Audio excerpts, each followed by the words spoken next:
What up? Salvador Briggman here. Welcome back to the Crowdfunding Demystified podcast. On this show, we talk about how to raise money successfully on Kickstarter, Indiegogo, and we do that with real-world examples. We also talk about other campaigns, for example, regulation crowdfunding, WeFunder, and really just how you can build a crowd, how you can get people excited about your idea, and how you can bring an idea that's in your head into the real world. So my ultimate goal is to kind of help you unlock your full potential as a creator, as a business person, as an inventor, whatever it is you're trying to do. I'm really trying to help you reach your full potential. I think that we do that as well in this podcast through incredible examples. So people that are out there doing this, that are on the cutting edge, you can hear from them. You can hear the strategies, the tips, the tools, all that on this show. And you can also go and check out some of the other episodes that I got out there. Got a ton of episodes in the treasure trove, which is all of the different archives that we got out there on iTunes. We got tons of stuff out there on YouTube as well. So a lot of great stuff.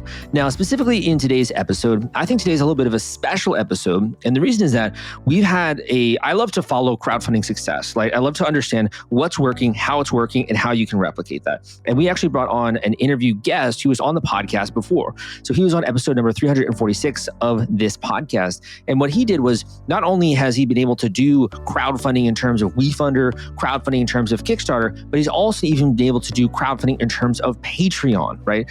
So these are many different types of crowdfunding. And as you know, I love talking about that. I got books on each of these subjects. And when it comes to, the last project, we basically interviewed him on how he raised over $1 million on WeFunder and the techniques that he used in episode 346, which is kind of like regulation crowdfunding, all that kind of stuff. In this particular episode, we're talking about how he's able to do a 6-figure campaign on Kickstarter, but actually our conversation goes even deeper, right? We get into a staggering array of techniques, strategies, things that you can use. This is a vast collection, I'd say, of resources that are available to you if you're interested in crowdfunding. In my opinion, not only do we go really in depth with what worked for him when it comes to getting funding with a Kickstarter campaign, what you got to do if you really want to make sure that you hit your goal and blow past it, the secrets to a successful 6-figure Kickstarter campaign specifically. But also, I think one of the coolest things is really that you're getting access to like a bottomless supply of cash, a bottomless supply of how do you get your project funded. And the way you do that is by understanding different platforms. So for example, on Patreon, we also went into some of the things that he's done in order to earn $17,000 plus per month with his Patreon campaign. So not only is he earning recurring revenue with Patreon, not only is he doing WeFunder the way that I teach, right? Not only is he doing Kickstarter, these are all incredible ways in which you as an artist, you as a creator, you as an inventor have at your disposal in order to actually unlock the power of the crowd. So listen up, a lot of great stuff in this episode. We do kind of jump around a little bit, but I think it's going to be well worth your time. And you're also going to learn about many different types of crowdfunding in this particular episode. If you have not yet, and you're interested in learning more about Kickstarter, I got a great free course out there that you can take. You can go through this thing, you can learn about, you get up to speed very quickly on what works in order to get funding.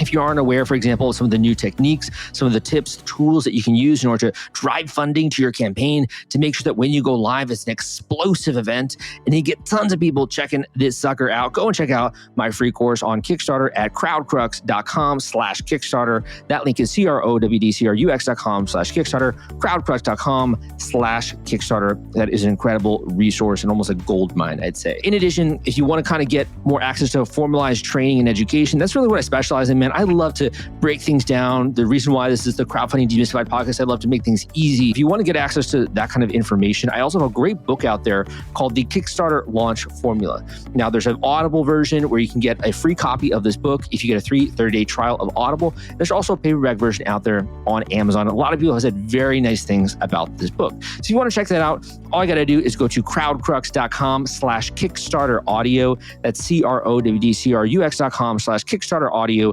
crowdcrux.com/Kickstarter audio. If you want to grab the paperback version, you just go to crowdcrux.com/Kickstarter formula. And this is really for the people out there that want to learn how to do this right, that want to learn the step-by-step process, that want to have a proper teaching format, if you will, aside from just listening from episode here, episode there. It's a really great resource for those people that are interested in that out there. In addition, I'll have a quick announcement at the end of the show. But without further ado, let's dive into this episode and let's uncover how this individual is able to raise 6 figures with their Kickstarter campaign, able to raise currently $17,000 plus per month with their Patreon campaign, and also is able to $1 million plus WeFunder campaign. And in addition, they were able to get on Shark Tank and get the investment of Kevin Hart and some of the other great people there. So let's check it out right now. If you're worried about the fulfillment and shipping part of your Kickstarter campaign when it comes to getting out all those perks and rewards to your backers, rest assured, I've put together a complete Kickstarter fulfillment and shipping checklist for you, and it's free. This is sponsored by the folks at Fulfillrite, and they thought that you should have this checklist as part of your arsenal going into a crowdfunding campaign. If you want to get instant access to this checklist and it's free, you can go to fulfillrite.com/checklist. Again, that is fulfillrite.com/checklist.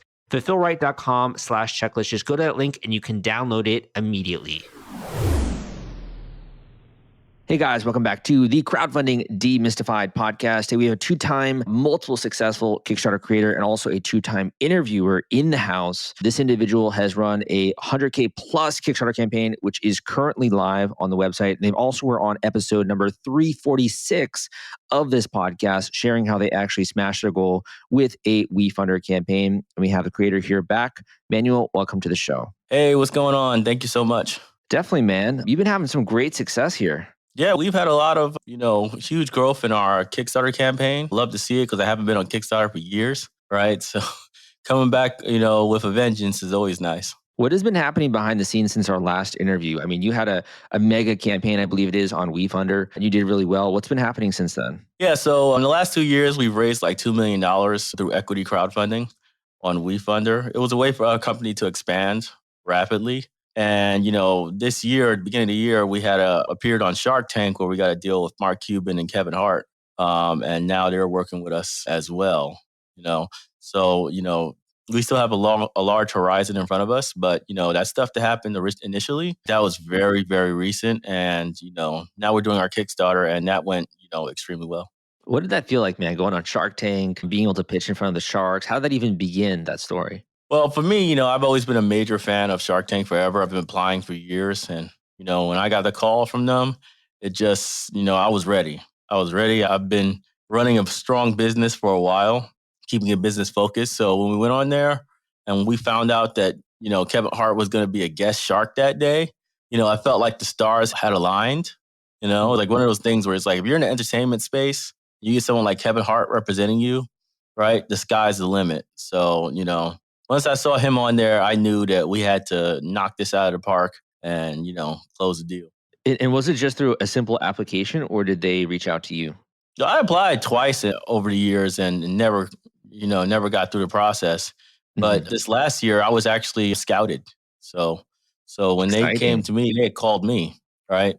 So I was scouted out and, the process went from there. There's a lot of paperwork, a lot of vetting before you ever get on the stage, right? It's like a 6-month process, but eventually we got through. Why do you think they started to, scout you, or what caught their eye, right? Was it one of your other campaigns? Was it you were being vocal and doing interviews? Why do you think they were able to catch that attention there?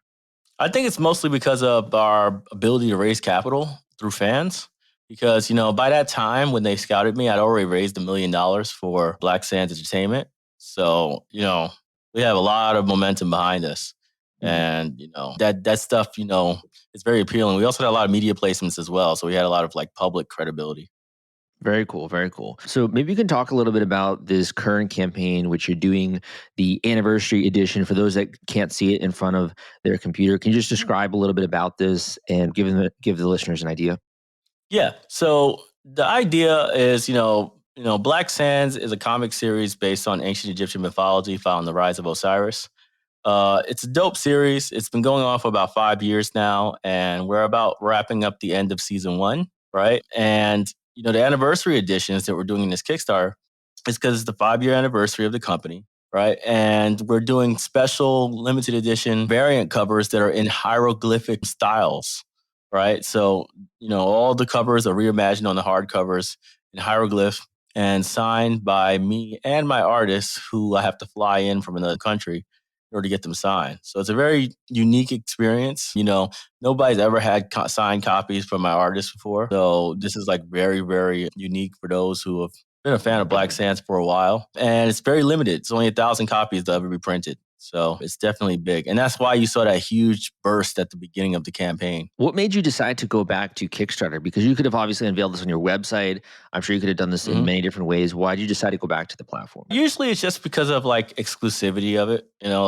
because it's such a limited print run, right? And it's like collectibles, right? It just fits the Kickstarter vibe, right? Like I don't do pre-orders on my website just because I hate the logistics of pre-orders on regular stores, Yeah, right? yeah.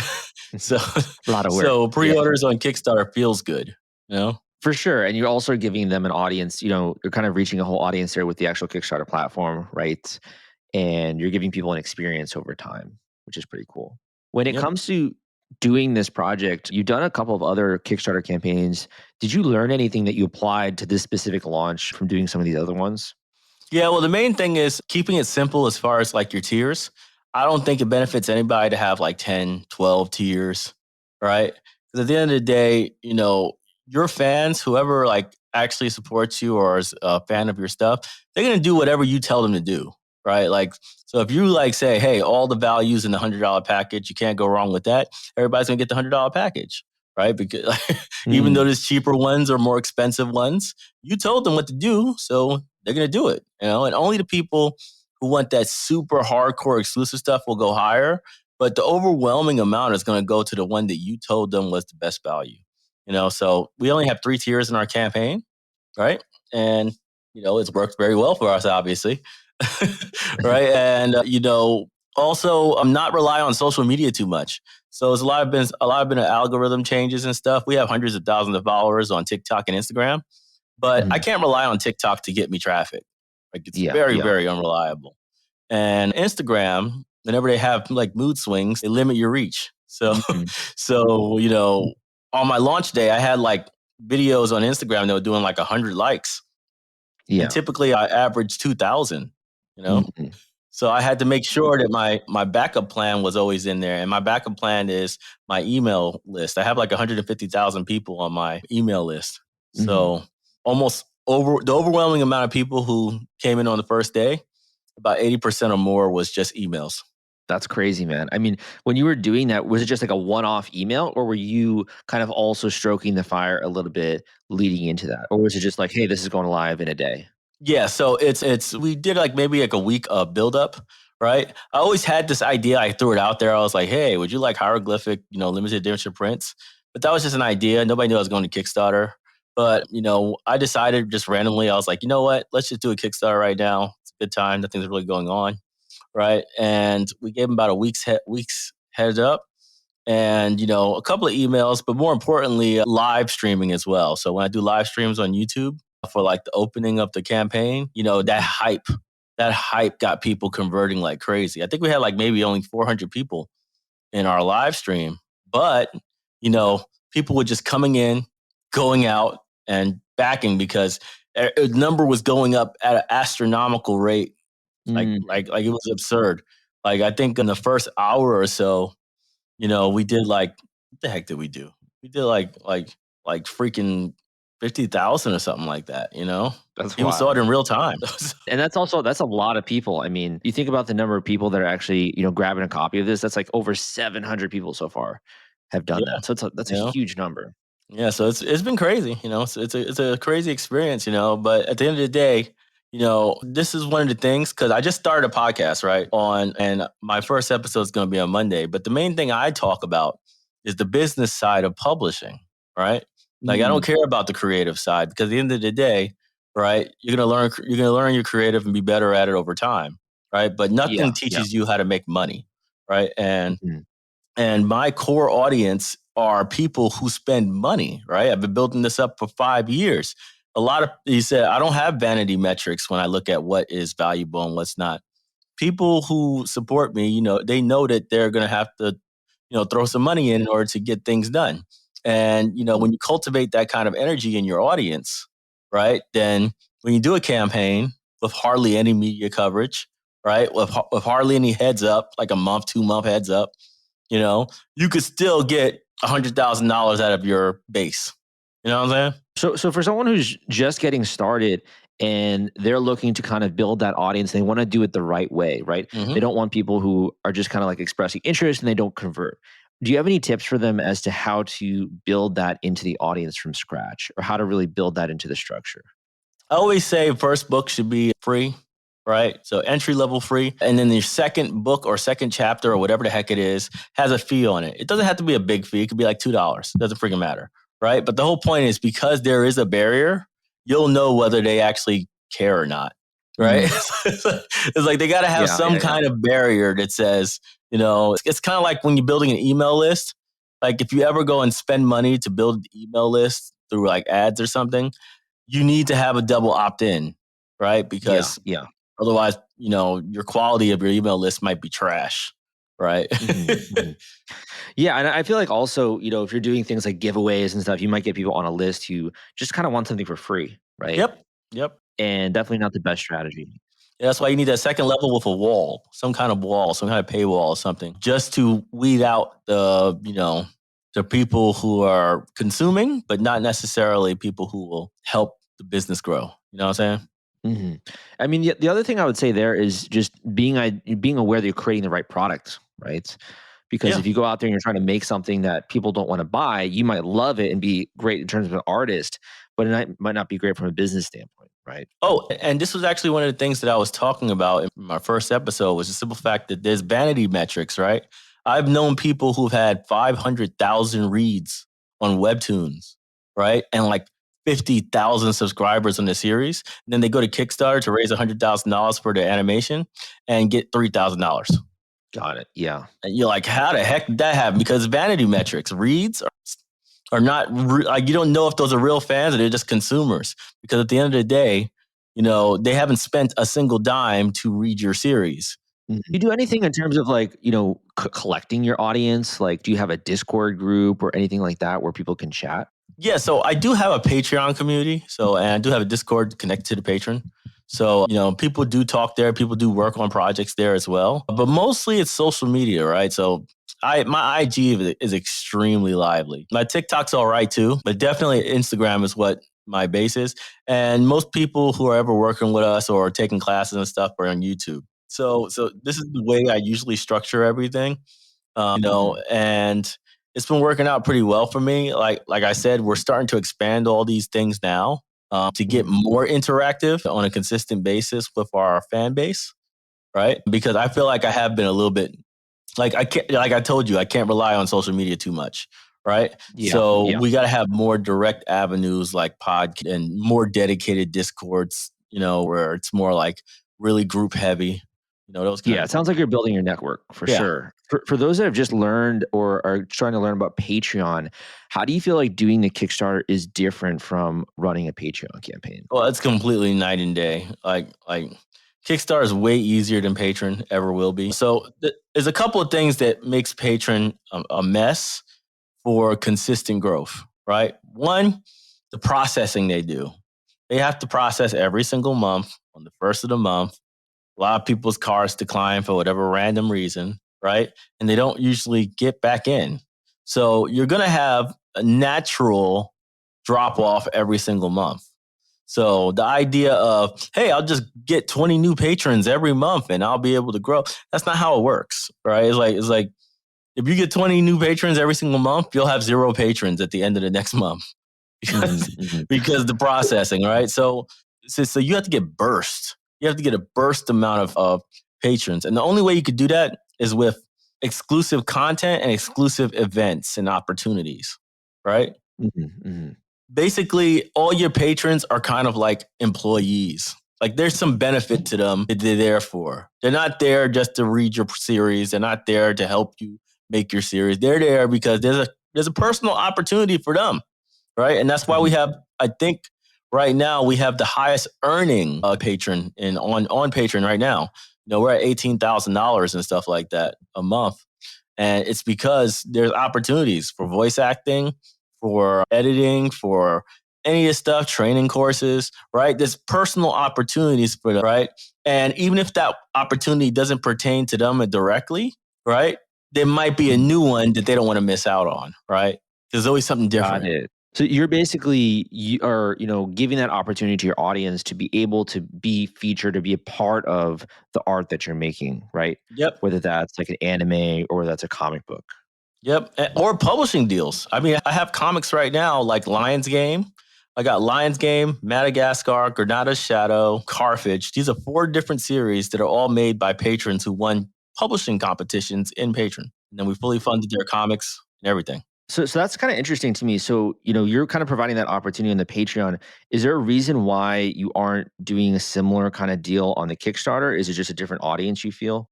The thing about with Patreon is like it goes up and down and it's all bursty, right? So you have to do stuff that you can do like consistently when you're on Patreon, right? With Kickstarter, it's like a specific thing or product or whatever, right? And you kind of want to make it as simple as possible, right? So people don't get too confused on what's going on and then come back later, right? You don't want them to have to do a lot of research to go through a Kickstarter campaign. They just go in, go and get out. And I feel like that's important on Kickstarter. That's why we haven't added all those extra features and stuff like that. Additionally, we're not making anything that we're not already making. So on Kickstarter, I'm putting variant covers out, right? It's a collector's item. It's going to be signed. That's what it is. It's nothing new. Yeah. I'm not making new content, right? I'm going to finish my series like I was planning on doing no matter what.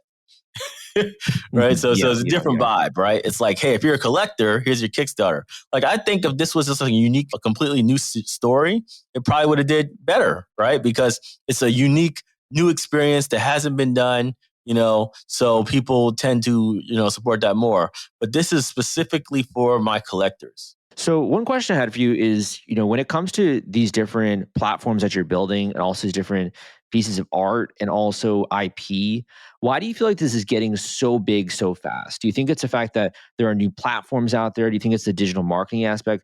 Why do you think you're getting so big so fast with a business like this? I think it's mostly because I've embraced my audience, right? So there's a couple of things that I warn people about all the time. One of the main things is, trying to be broad, right?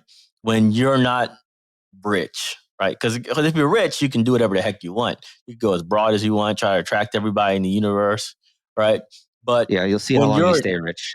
Yeah, it's like when you're independent, you got to be very narrow in your approach to whatever you're doing, right? Yeah. So the reality is, right, I know who my customer base is. Typically, it's Black parents and their kids, right?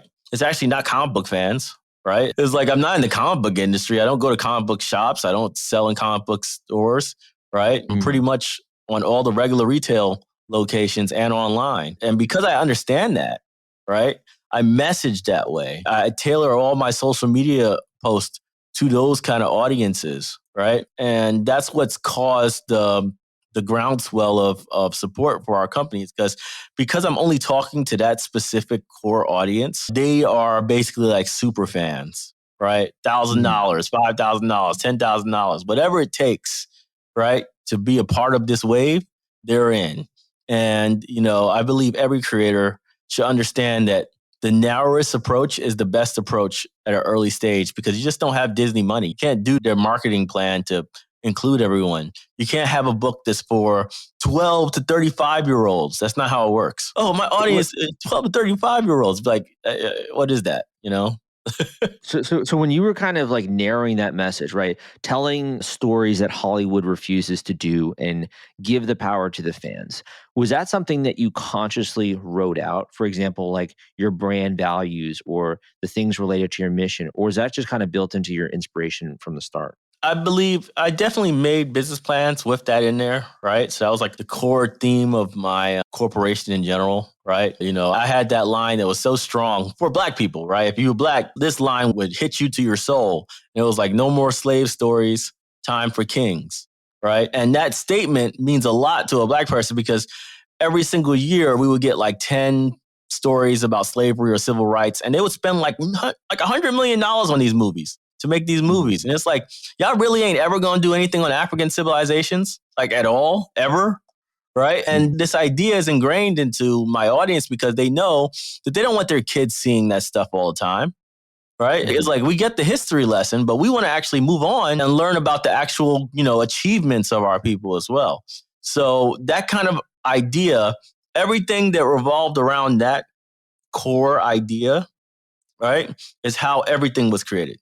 The marketing, the content, the character development, the family-friendly content that we created. So Black Sands is a family-friendly title, I mean, it's not for like little tiny kids, right? But, middle school and above, they should be able to watch this just like they should be able to watch Naruto. You know what I'm saying? And, that was in purpose because I knew my audience.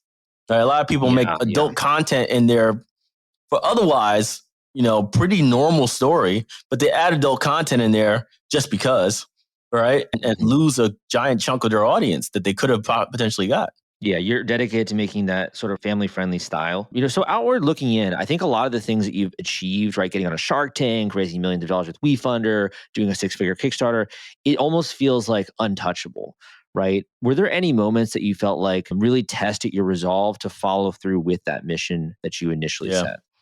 Well, in all honesty, like it's hard to make those big pivots because back in about 2019, when we were going into our first WeFunder campaign, it took a lot of prep. It took a lot of prep to get to that stage because once you start raising money, like big money, you got to do a lot more things legally than you used to, right? And if you haven't been preparing for that, it could be a very rude wake-up call. And, that stuff stressed me out for a long time. I'm glad my wife, Giselle, was more sound and more calm about, the accounting side of the business because it was driving me nuts, the amount of things they wanted me to do. And, I'm glad that went through. I'm glad that she held me together on that because, at the end of the day, I don't really do anything on the accounting side, at all because Giselle handles it, and because we're accountable for many reasons, we're held at a much higher standard just because legally we've raised $1 million through fans, right? Like you gotta report a lot more information out there. And that stuff can be stressful. And at the beginning, it was definitely something that almost made me not want to do equity crowdfunding at all. Like it's too much of a hassle to get it done. And I mean, I think the same thing as well can be applied to Kickstarter. I have so many people I talk to who are like, man, I want to do one of these, but then I think about having to ship this out to like 100 people or hundreds of people, and I just get so scared, right? And that's just something, it sounds like you have to just solve that problem. You have to learn to deal with that fear almost. Yeah, success will come with more problems every time.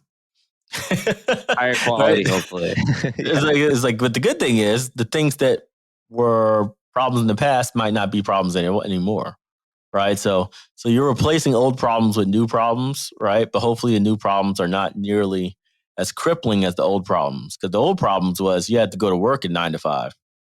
I don't have to do that anymore now, do I, right? I obviously have a lot more responsibilities, but I can wake up whenever the hell I want.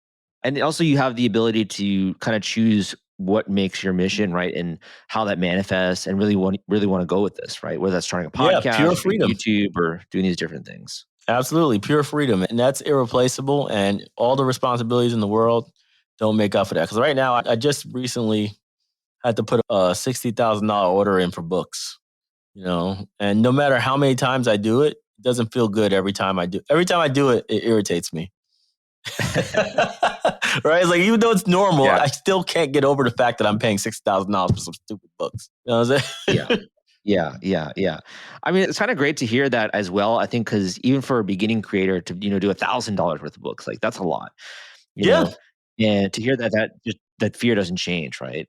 Yeah, it doesn't change at all. That's one of the main things I tell people. It's like find a measurable result that you can get to and try to get there at all cost. Right? It's like you're selling your first 1,000 books.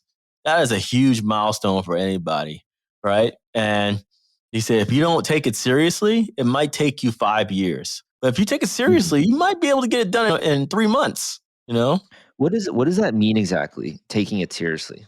Like actually going out there and doing the shows, getting into locations, right? The first thing you need to do is obviously go to a mid-sized convention. Get in. Right? Do whatever you got to do to get in. The best way is to always do research first, which means go to the convention or a mid-sized convention and see what people are doing that are creators, that are writers or whatever, right? Just look at their booths, take pictures, right? Understand what the heck you got to do to even fit in, right? And then after that, right, you start going to these shows and you sell 200 books, 300 books at a time. Eventually you're going to hit that 1,000, right? Shows are not the most effective route because, shows can be complete failures sometimes, right? Sometimes shows are just bad. Some shows are amazing as well. But That's the easiest path to selling copies. It's not Amazon. It's not ebooks. It's going to conventions and selling copies directly to people who walk up to you, right? Because they're already a warm target. If they stopped at your booth, they already have intent, right? I love what I love about that too is you're just kind of showing up, right? And you're taking action and you're just being persistent. Yeah. And then with your online sales, you have to learn how to cultivate an audience that will actually buy from you, right? So there's two things you have to work on. One is growth, and the other one is sales, right? Because at the end of the day, they're two different pipelines. Growth is your organic reach. Organic is always awesome, but it's never going to be the majority of your sales. Ad spend is where the majority of your sales are going to be. Even with the Facebook catastrophe that happened last year with iOS, they still are technically the number one advertisers out there. And, for years, Facebook ads have been responsible for at least 70% or more of my revenue every year. Yeah. And that's obviously something that to be able to even get to the point where you can spend money on ads and, just embrace that uncertainty. I think that's a huge thing as well, right? And just people are very scared of ads. People are very scared of ads. Yeah, I mean, I feel like honestly, that's a recurring theme that at least I'm noticing with this interview is you have an incredible willingness to take action. You have incredible persistence, and you're just kind of pushing through those different obstacles as they come up and just being willing to confront it, right? Yeah, and knowing what they are too. Like you just got to do research on what's the next level, right? Because think about it this way, right? Let's say you want to be at Walmart, right? I want to be in Walmart. Yeah, I want my books to be in Walmart. Well, first thing you should do is say, what other books are in Walmart right now, right? And then you check that. You say, all right, this book's in Walmart. They have to do 60,000 copies, right? To Walmart at a 60% discount. You say, okay, so that's the standard. You know that now you have to somehow be profitable, right? With a 60% discount. That's the first thing. It's probably a much bigger discount for Walmart, probably 70%, right? But let's just say it's 60%, right? You also got to have such a high capacity. You can have 60,000 copies on hand. Yeah. So doing your research, just even being basic and doing your research, going into a store if you're selling a product, seeing what other people are selling, right? Being willing to put your foot on the ground and actually go and walk into a store. Huge. Yep. Awesome, man. Well, I want to give you a chance as well to link up your campaign here to make sure people can go and check it out. We're going through a lot of really incredible topics. I'd love to have you on at some point about Patreon or your thoughts on that more. But we're coming to the end of the interview. So where should people go to learn just a little bit more about what you're doing, how you're empowering kids, and also your artwork there when it comes to this one? Well, people can always go to blacksands.com if they want to just straight up buy some books. But our Kickstarter campaign, if you just look up Black Sands Limited Prints, you'll probably find the anniversary edition Kickstarter campaign. And, Instagram is a great place to follow me. That's probably my most active platform. TikTok being the second most active. And, obviously we're going to have our podcast coming next week. It's called The Ultimate Guide to Self-Publishing. So be on the lookout for that. It's going to be pretty fun and very real too, real gritty. Because at the end of the day, I'm not here to sugarcoat the process. And I'm not here to boost people up, telling them how they're going to be New York Times bestsellers. I'm here to tell you how to eventually leave your job, right? And be a creator full-time. That's my job. And that's what I want to do for everybody out there. Love it. Awesome, man. Thank you for coming on the show. Good luck with your remaining 8 days here with the campaign. Hope it's a great success and look forward to seeing some more of your podcasts and content you're putting out there. Thank you. Appreciate it, man. Thank you for listening to this episode of the Crowdfunding Demystified podcast. My name is Salvador Briggman. Thank you for joining me here on the podcast. If it is your first time tuning in, don't check out some of the other episodes we got out there because we got nuggets of gold that we share every single week for free. This is just an incredible way to upgrade your learning, upgrade your education, and make it so that you're really launching with the know-how of other creators as well. All these other people are listening to the show. Why aren't you? So my goal here is kind of multifaceted, but I'd say almost like a secret goal that I have that I really haven't really talked about, honestly, very much when it comes to this podcast, when it comes to YouTube, when it comes to the books, the courses, the other stuff that I do. My goal is to help you reach your full potential. And the only way we do that, not only is by sharing actionable tips, advice, strategy, training, all that kind of stuff, but by also showing you examples of people that are out there killing it. And there's no reason why you can't too. right? Now, some people out there, they're like, what's holding me back is the knowledge. Sometimes what's holding me back is the know-how. Sometimes what's holding me back is like a clear strategy and just knowing exactly what I got to do, when I got to do it, how I got to do it from a technical standpoint. That's kind of what I specialize in. And that's what we talk a lot when it comes to the one-on-one coaching calls. So I do one-on-one coaching calls with students. This is an individual intensive coaching call. And it's really something that's an investment in yourself, investment in your education, obviously, but also in having a great plan. Because if you don't have the right plan, you can have an incredible product, but without a good strategic plan, without actually knowing what you have to do next and being able to execute upon that or getting the help when it comes to execution, there's no way you can get to the proper destination. It's like you're trying to, go west and you're trying to maybe someday uncover gold in California, but you got no map, you got no treasure map. So I try to share that obviously to a degree with my podcast, but if you really want to get it from the horse's mouth, if you really want to also have this tailored to you, your specific product, your category, your situation, go and book a one-on-one coaching call with me at crowdcrux.com/coaching. That link is crowdcrux.com/coaching, crowdcrux.com/coaching. Go to that link, you can book a one-on-one coaching call with me. Just fill out a little bit of information so I know what it is that you're trying to do. Or you can get that call scheduled ASAP. In addition, I got a little announcement, a micro announcement, and that's that I actually have come out with an incredible new resource for people out there that are trying to do a Patreon campaign. Now, you've heard a little bit about Patreon on this particular episode and the way that it's subscription crowdfunding. So the way that this works is that people will support you on a recurring basis, on a monthly basis, or a per creation basis. And the reason why this is so powerful is that over time, you can have a massive base of subscribers of people that are actually funding your creative work. They are funding your passion. You're turning your passion into profit.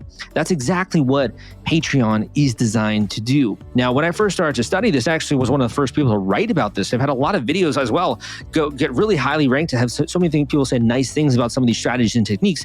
And I've just been so busy, man. I've been so busy working on client projects. I've been so busy when it comes to helping my students. I've been so busy coming out with other resources for you guys. I also do obviously an intensive mastermind as well. So I've been just so busy that I haven't had a chance to really share some of the findings that I've had when it comes to Patreon. So I finally buckled down, man. I got all of this together. It took a long time, and I've been able to actually get something out there. So what I did was I went out there, first of all, and I interviewed tons of people when it comes to their Patreon campaigns, what works well for them, how do they get funding, how they actually get backers, all of that. And I put this into one slim volume. But in addition, I put together the step-by-step tips that you need to not only launch a Patreon campaign, to grow your community, but also the things that you can do to actually turn your passion into profit.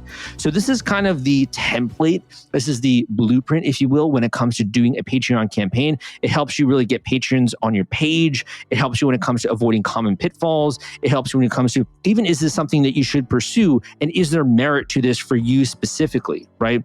So this is something that can be really powerful for you if you do it right. So I try to design this for all skill levels. I really tried to make it very practical. So this is not like some theoretical base of knowledge, but really what you got to do in order to build a page from scratch, or if you already got one, how to enhance it, how to optimize it, all these different things. And this is based obviously on real world examples, what I love to do, but also what my own understandings, my own teachings, the own things that I've discovered about how you can actually rank better when it comes to Patreon, but also you can get people taking action. You get people actually joining your campaign and the reasons behind that. So if you've ever been wondering, like, how could I even spread the word about this? How could I even get my first patrons? Is this something that's going to even be worth it for me? You definitely want to check out my new guide, which is Tricks for Launching a Successful Patreon Campaign. This is a very easy to digest, slim volume. If you want to take action on that, you want to check out and learn more about that, you can go to this link I'm about to mention at crowdcrux.com/Patreon tricks. That link is crowdcrux.com/Patreon tricks,